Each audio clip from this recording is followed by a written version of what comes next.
ہم ایک ایسے دور میں داخل ہو چکے ہیں کہ جس دور میں وکیل کی وکالت، اس کی دلیل، اس کی بات، اس کا آرگومنٹ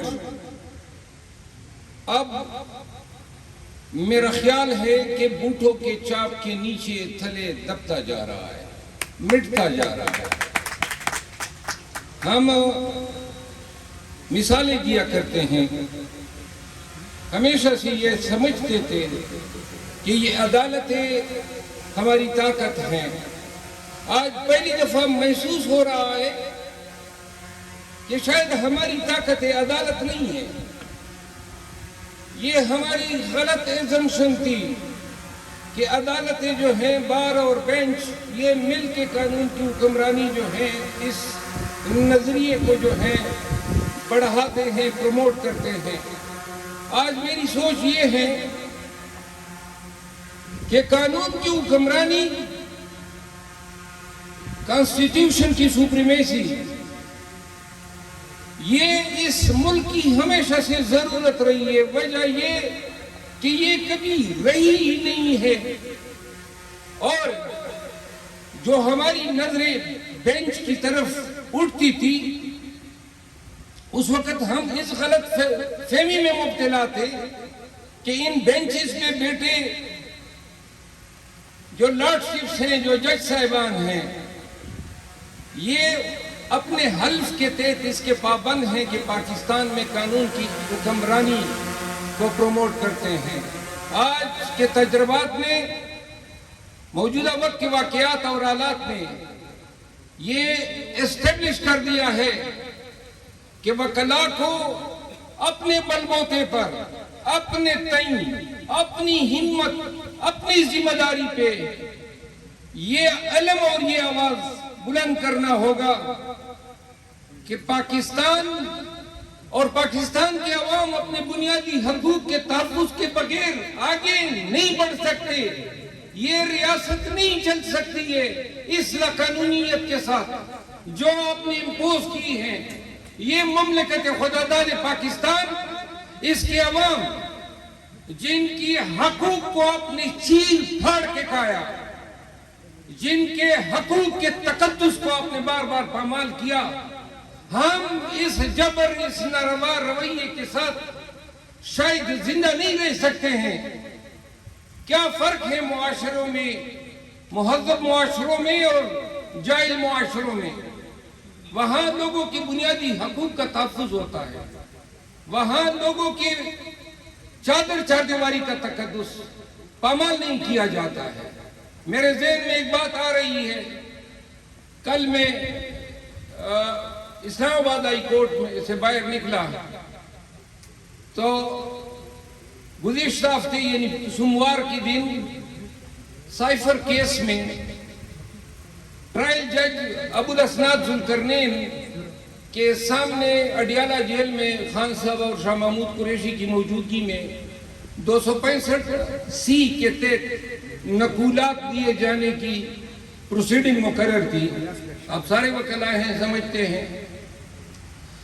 تو جب نقولات دیے جانے کے وقت جج صاحب نے نقولات دینے چاہے تو ہم نے دو وجوہات پہ اعتراضات اٹھائے۔ ایک وجہ یہ تھی کہ خان صاحب کے جیل میں ٹرائل کے حوالے سے وزارت قانون نے ایک نوٹیفیکیشن جاری کیا تھا، جس کو میں نے چیلنج کیا تھا اسلام آباد ہائی کورٹ میں، کہ وزارت قانون کے پاس 352 ضابطۂ فوجداری اور سیکشن 9 ضابطۂ فوجداری کے تحت یہ حقوق حاصل نہیں ہے کہ وہ اپنے تئیں اپنے آپ کو گورنمنٹ سمجھ لے اور ان کیمرہ ٹرائل جو ہیں جیل میں آرڈر کر سکے۔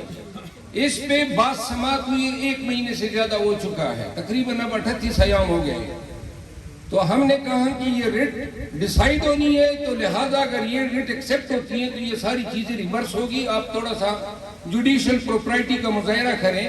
دوسرا، چونکہ شاہ محمود قریشی کی جیل ٹرائل کے حوالے سے کوئی آرڈر نہیں ہوا ہے، تو لہٰذا شاہ محمود صاحب جو ہیں اس کے اپنے انفرادی حقوق ہیں، آپ ان کے ٹرائل جیل میں نہیں کر سکتے۔ ان دو باتوں پہ ہم نے عذرات اٹھائی۔ جب آرڈر شیٹ لکھوایا گیا ہمارے سامنے، انہوں نے کہا دستخط کرو، میں نے کہا نہیں کرتے ہیں۔ تو جج صاحب نے آرڈر شیٹ ہمارے سامنے لکھوائی، یہ سب کچھ لکھا۔ بعد میں جب مصدق کا نقل میں نے اسی روز رجوع کی عدالت سے، تو میرے ایسوسیٹ نے بتایا کہ جج صاحب نے ابھی تک اٹیسٹڈ کاپی جاری نہیں کی۔ منگل کے روز مجھے اٹیسٹڈ کاپی ملتی ہیں، جب میں دیکھتا ہوں پڑھتا ہوں تو اس میں جج صاحب کچھ اور لکھتے ہیں، جو ہمارے سامنے لکھوایا گیا اس سے قطع مختلف۔ وہ لکھواتا ہے کہ جی میں نے ان کو کاپیز دی تھی۔ یعنی اتنا بڑا جھوٹ کون کس طرح لکھ سکتا ہے؟ ہم نے تو لکھنے وصول کرنے سے انکار کیا، اور میں نے وہ آرڈر لے کے بدھ کے روز کرمنل ریویژن دائر کی۔ اسلام آباد ہائی کورٹ میں طریقہ یہ ہے کہ بدھ کے روز اگر کوئی پٹیشن جمع ہوتی ہے تو وہ جمعرات کو لگتی ہے۔ آفس نے آبجیکشن اٹھایا، سنی جی بڑی مزدار سٹوری ہے۔ آفس نے آبجیکشن اٹھایا، آبجیکشن یہ تھا کہ جو نقولات جج نے آپ کو دیے وہ ساتھ میں لگا دیں۔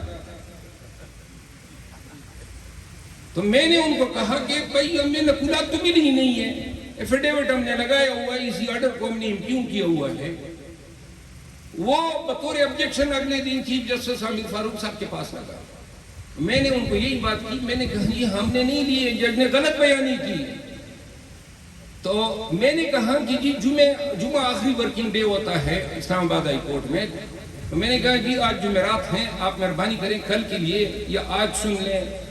تو انہوں نے کہا جی ٹھیک ہے میں فکس کروں گا۔ اب ٹرائل جج نے تاریخ مقرر کی ہے منگل کے روز، آنے والا منگل۔ تو کل مجھے آرڈر شیٹ ملا اور آج مجھے پتہ چلا کہ جی اسلام آباد ہائی کورٹ نے ہمارا کیس 24 تاریخ کے لیے مقرر کر دیا ہے، 24 کو سنوائی ہوئی ہے۔ یعنی یہ میٹر کنکلوسیولی انفرکچوس ہے، وہ تو فرد جرم بنا لے گا منگل کے روز۔ یعنی کہ آپ نے مجھے ان بہانوں سے میرا right of access to justice مجھے ڈینائی کر دیا۔ یہ آپ کا قانون ہے اور یہ آپ کی انصاف ہے۔ تو میں نے اس وقت کہا، تو یہ ایک بات میں بتاؤں کہ توشہ خانہ کیس میں کس طرح ہمارے ساتھ جج کے ذریعے انصاف کو جس طرح کسائی اپنے دکان میں بیٹھ کے گوشت کے ٹوٹے کرتا ہے، ہم نے اس کی عدالت میں انصاف کو ٹوٹے ہوتے دیکھا۔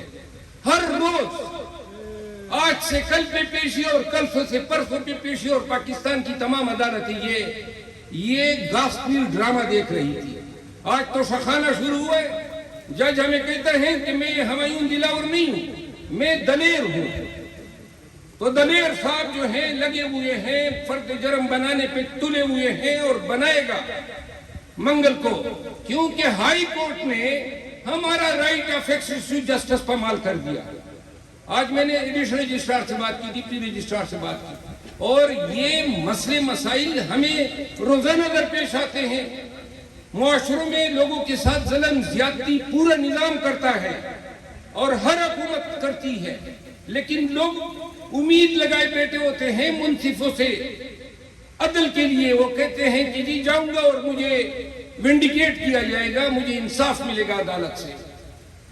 قرآن کریم میں اللہ تعالیٰ فرماتے ہیں سورہ نساء کی آیت 440 کہ خداوند کریم خود ایٹم کے ذرے کے برابر جو ہے نا انصافی نہیں کرتا ہے، اور حضور کریم فرماتے ہیں کہ اللہ تعالیٰ نا انصافی کو حرام سمجھتا ہے۔ خداوند کریم خود نا انصافی کرتا ہے اور لوگوں کے ساتھ بھی نا انصافی کو حرام ڈکلیئر کرتا ہے۔ اسلامی جمہوریہ پاکستان میں تم تو خدا کے حکامات کے منکر ہو، نا انصافی کو وتیرہ بنایا ہے سیاسی مقاصد کے لیے۔ ایک لیڈر کو آپ نے سزا دلوانی ہے، ایک دلوا دی، آپ نے لائن میں کیسز تیار کیے ہوئے ہیں، اور آپ چاہتے ہیں کہ اس ربڑ سٹیمپ جوڈیشل سسٹم کے ذریعے جو ہے آپ پاکستان تحریک انصاف کے چیئرمین عمران خان کو سائفر کیس میں سزا دلائیں۔ میرے عزیزوں، وہ ٹرائل ہم روزانہ بھگتتے ہیں۔ پاکستان تحریک انصاف کی قیادت جو اٹھائی جاتی ہے، جن سے پریس کانفرنسز کرائی جاتی ہیں، میں نے ان تمام کے کیسز کیے، تمام کے اہل خانہ سے ملا ہوں، ان کی حالت زار میں نے دیکھی ہے، ان کے ساتھ کیا کیا قبیح افعال ہوئے، ان کے ساتھ کیا کیا ظلم ہوئے، بیان سے باہر ہیں۔ لیکن صرف ایک بات ضرور سمجھ لیں، ایک بات ضرور سمجھ لیں آپ سب، وہ یہ ہے، میں نے زندگی میں یہ سیکھا ہے ذاتی تجربے کی بنیاد پہ۔ آپ اور ہم، میں نے تو زندگی میں کبھی اچھا دن ہی نہیں دیکھا ہے۔ جب جوان ہوئے تو دہشت گردی جو ہے ہمارے پیچھے ہماری زندگی میں داخل، اپنے علاقے میں، اپنے قبیلے، اپنے خاندان کے لوگوں کے جنازے اٹھا اٹھا کے تھک چکا ہوں۔ میں اپنے خاندان کے 132 لوگوں کو ان دہشت گردوں کے ہاتھوں کھو چکا ہوں۔ اپنے باپ کا جنازہ میں نے اٹھایا ہے، ان کے گارڈ کا جنازہ اٹھایا ہے، کبھی اچھا دن نہیں دیکھا۔ لیکن ایک چیز میں نے سمجھی ہے، اور وہ یہ ہے، وہ وقت جب میرے بڑے نزدیکی، میرے قبیلے کے بڑے نزدیکی لوگ میرے ساتھ گاڑی میں نہیں بیٹھا کرتے تھے کہ شاید گولی لگے گی تو اس کو تو لگے گی کہ ہم بچ جائیں۔ اس وقت سے میں نے دائیں بائیں دیکھنا چھوڑ دیا تھا، کسی سے ہمت لینا چھوڑ دیا تھا۔ اس وقت سے میں نے یہ فیصلہ کیا تھا کہ جو ہوگا مجھ پہ، میں اپنے تعین کروں گا اور اپنی ذمہ داری پہ کرتا ہوں، نہ آگے دیکھتا ہوں نہ پیچھے دیکھتا ہوں۔ لیکن میرا اعتقاد، میرا حوصلہ اپنی ذات پہ اتنا فوکس ہو چکا ہے کہ میں اب یہ سمجھتا ہوں کہ شاید ہی کوئی چیز ہے، کیونکہ جن چیزوں سے یہ لوگ ڈرا رہے ہیں، اس سے تو بڑی ہی بھیانک چیزیں ہم بھگت چکے ہیں، وہ آپ لوگ سوچ ہی نہیں سکتے ہیں۔ ہمارا علاقہ اور آج پھر وہی حالت ہے، اپنے علاقے میں جاتے ہوئے گارڈز کی فوج لے کر جانا پڑتی ہے، ورنہ یہ موت کے شکنجے، یہ دہشت گردی، یہ ہمارے علاقے میں اب آج پھر اتنی عام ہو چکی ہے۔ یہ بات نہیں بننی ہے جو نعرے لگاتے تھے ٹویٹر پہ اور فیس بک پہ کہ عمران خان ہماری ریڈ لائن ہے، اور ابھی اپنے بیڈ پہ بیٹھ کے 2 لکیروں کی ٹویٹ مارتے ہیں۔ اور ریڈ لائن تھی، ریڈ لائن ہے، لیکن ریڈ لائن کے لیے آپ نے کیا کیا؟ جب وقت آیا وہ بیٹھا ہوا ہے جیل میں، جب بھی میں ملتا ہوں مجھے حوصلے کی بات کرتا ہے، ہمت کی بات کرتا ہے، اور میں بار بار کہتا رہتا ہوں، وہ پشتو روانی سے نہیں بولتا ہے، لیکن میں قسم اٹھا کے کہتا ہوں کہ میں نے پشتونوں میں ساری زندگی گزار دی، خدا کی قسم میں نے اتنا مضبوط پشتون نہیں دیکھا ہے جو میں نے عمران خان کی ذات میں مضبوطی دیکھی ہے، عزم دیکھا ہے۔ لہذا بحیثیت وکیل، یہ ڈیسائیسو مومنٹ سے یہ وقت گزر جائے گا۔ وقت تو کیا کہتے ہیں کہ سائیں وقت گزارنے کے لیے بھی وقت لیتا ہے، یہ ڈیسائیسو مومنٹ ہے۔ جو لوگ مصلحت سے کام لیں گے، جو لوگ اس وقت میں اپنے کمیونٹیز کے لیے کھڑے نہیں ہوں گے، آپ دیکھ رہے ہیں ہمیں جلسے کی اجازت نہیں، جھنڈا اٹھانے کی اجازت نہیں، پریس کانفرنسوں پہ پریس کانفرنس کرائے جا رہے ہیں۔ پاکستان بھر میں ہمیں شودروں سے بھی بدتر رویہ اور سلوک ہمارے ساتھ روا رکھا گیا ہے۔ شاید راہ کو بھی اتنا حقارت کی نظر سے نہ دیکھیں جتنا پاکستان تحریک انصاف کو دیکھ رہے ہیں۔